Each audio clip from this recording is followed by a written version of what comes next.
wassalatu wassalamu ala asrofil anbiya'i wal mursalin wa ala alihi wasahbihi ajma'in amma ba'du.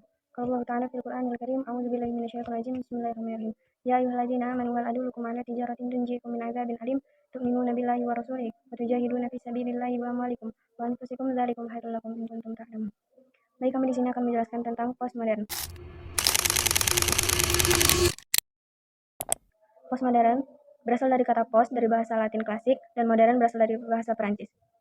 Secara etimologis, postmodernisme berasal dari sebuah kehidupan setelah modernisasi. Di dalam filsafat, istilah postmodernisasi merujuk pada dua hal, yaitu ketidakpercayaan kepada metanaratif atau narasi besar dan akhir dari sejarah. Teori postmodern merupakan sebuah gerakan intelektual yang lahir sebagai respon terhadap beberapa tema yang dikemukakan oleh kaum modern. Postmodern adalah masa di mana suatu hal dapat mudah sekali digantikan dengan suatu hal yang baru, apabila hal tersebut mempunyai nilai yang lebih tinggi. Ide pokok postmodern, teknologi dianggap manusiawi karena mempermudah seseorang untuk berkomunikasi, membuka akses informasi, dan pendidikan yang luas bagi masyarakat. Karakteristik umum postmodern yaitu pro lingkungan, dalam artian masyarakat dapat disalahkan apabila kerusakan lingkungan. Postmodern adalah masa di mana media massa mengatur segala hubungan sosial di masyarakat.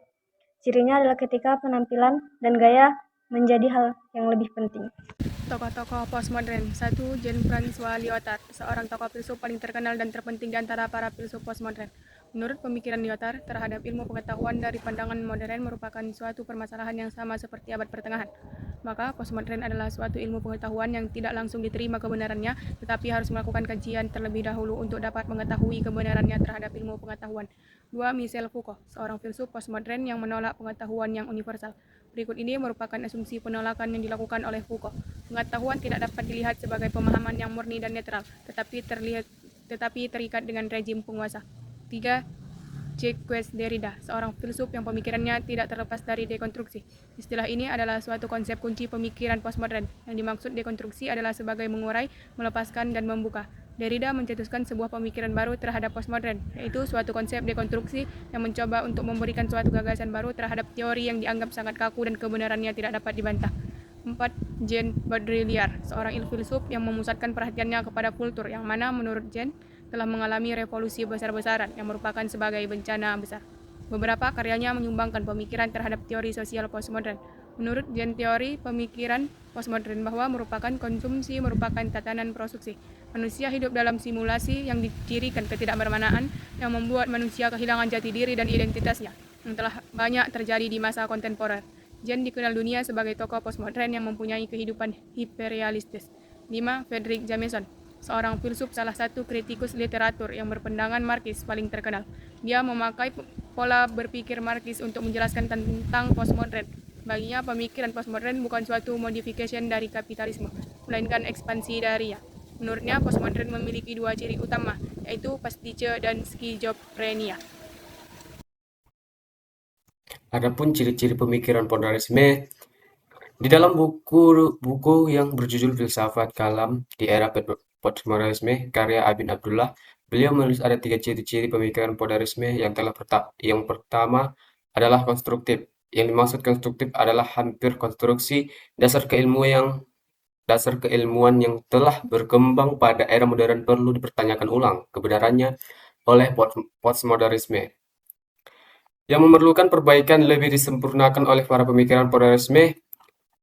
Ciri modernisme yang kedua adalah realisme. Yang dimaksud realisme di sini artinya pemikiran modernisme dalam hal nyata, dalam kebudayaan seperti dari kepercayaan dan lainnya. Tidak hanya tentang tidak hanya tentang kebudayaan, tetapi juga dalam bahasa, agama, dan adat istiadat sangat ditentukan oleh masing-masing. Seperti hal budaya Amerika dengan budaya di Indonesia yang sangat jauh berbeda, maka dari itu pemikiran modernisme lebih bersifat relatif, bukan absolut. Ciri modernisme selanjutnya pluralisme. Yang dimaksud pluralisme di sini artinya adanya toleransi keberagaman perbedaan pemikiran, peradaban, agama, dan kebudayaan, sehingga terciptanya suatu masyarakat heterogen, masyarakat yang bermacam-macam, bukan masyarakat homogen, masyarakat yang sama. Keanekaan ragam budaya, agama, ras, ekonomi dalam suatu masyarakat harus saling bertoleransi antara satu dan lainnya, tanpa saling menjatuhkan atau bahkan sampai menimbulkan masalah baru yang menyebabkan baru menyebabkan perpecahan dalam masyarakat.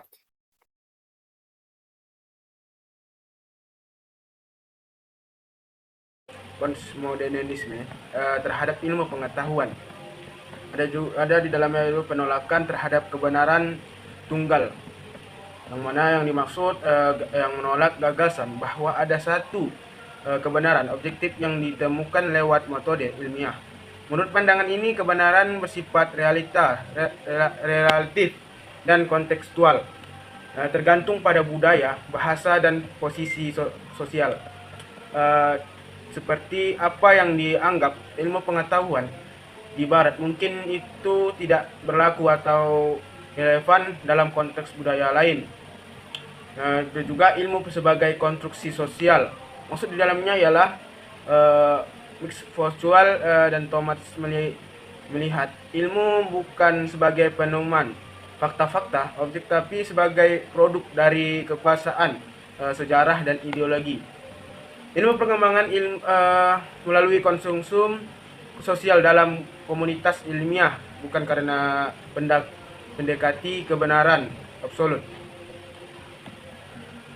Misalnya menyatakan bahwa ilmu perkembangan lewat paradigma dan resolusi ilmiah yang terjadi ketika pada paradigma lama digantikan oleh yang baru, bukan karena paradigma baru lebih benar, tapi karena ia lebih dominan secara sosial. Ada juga kritik terhadap ilmu sebagai alat kekuasaan. Ini ilmu sering dianggap netral dan bebas nilai. Namun postmodernismenya ini menunjukkan bahwa ilmu bisa digunakan untuk kebenaran. Seperti kolonialisme, patriarki, atau rasisme, yang mana Foucault mengingatkan ilmu dengan wacana yang membentuk realitas dan digunakan untuk mengontrol masyarakat melalui institusi seperti rumah sakit, sekolah, ataupun penjara. Fragmentasi ada juga di sini juga dinamakan, yaitu fragmentasi dan pluralitas pengetahuan, yang mana yaitu tidak percaya pada satu sistem pengetahuan yang bentuk pengetahuan bisa mencakup semuanya. Sebaliknya, ia mendorong pluralitas, itu bentuk pengetahuan yang bisa hidup berdampingan, termasuk narasi lokal, tradisional, dan spiritual. Ini juga membungkam ruang bagi pengetahuan yang selama ini dianggap tidak ilmiah, seperti pengetahuan adat atau mitos, pengalaman. Ada juga di dalamnya itu yaitu bahasa sebagai penentu makna. Dalam pandangan, bahasa tidak mencerminkan realitas secara langsung. Bahasa itu membentuk realitas, karena itu pengetahuan yang dikomunikasikan lewat bahasa selalu bersifat terbuka, ambigu, dan bisa ditafsirkan berulang-ulang.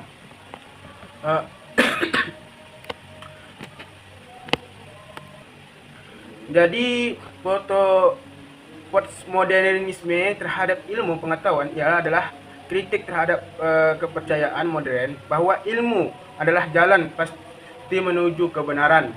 Ia menekankan bahwa ilmu selalu terikat pada konteks sosial, budaya, dan kekuasaan atau lingkungan.